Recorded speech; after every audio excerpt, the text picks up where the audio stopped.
just wanted to ask you some few questions here. Uh-huh. I think you are one of the students of GDI Electronics Club, Yeah. and I heard that you are on a project building. Yeah. So, what do you have on the table here? Yeah, this is an automatic street light. Okay, automatic street lighting. Oh, sounds amazing. So, did you build it yourself? Yeah, we built it here. It's a good work. Okay. So, can you please explain to me some of the its basic operation? Yeah, this is a dark detector. Mm-hmm. This LED light has connection with the dark detector, and there is a very sensitive component that the dark detector is having, which is an LDR. So it's sensitive to dark. So which means when light falls on it, automatically the light will go off, and when dark comes, automatically the light will come on. So maybe I can practicalize it, you see. Okay. So you Okay. So putting it closer to light, it will switch off the light. It will switch off the light. So you see, it goes off automatically.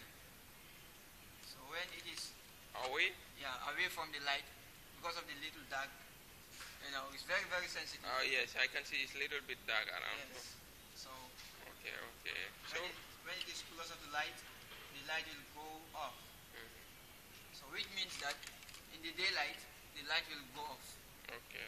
So when you are going towards around 7 to 8, the light will just come on automatically. In the evening, huh? Yeah, in the evening. Okay, so where do you think in the Gambia here this thing is going to be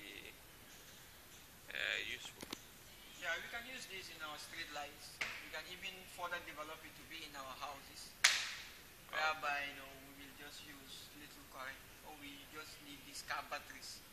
Okay, just car batteries, just in case areas where there is no electricity. Yeah, there is no electricity. Okay. Yeah. So, but why do you use LEDs instead of the conventional incandescent bulb or fluorescent tubes? LEDs, they consume little current. Okay. Their current consumption is very little compared to compared the to conventional. the other bulbs, Okay. conventional bulbs. All right. Yeah. So I think this one, when it is approved by the authorities, I think if they endorse this idea, it's going to reduce the current consumption to a significant level. Yeah, technology is advancing every day. So as Gambians, we also try, and think to see how best, we can, take the technology of our country to at least, not the level of the West, but at least close to it. Okay. Yeah.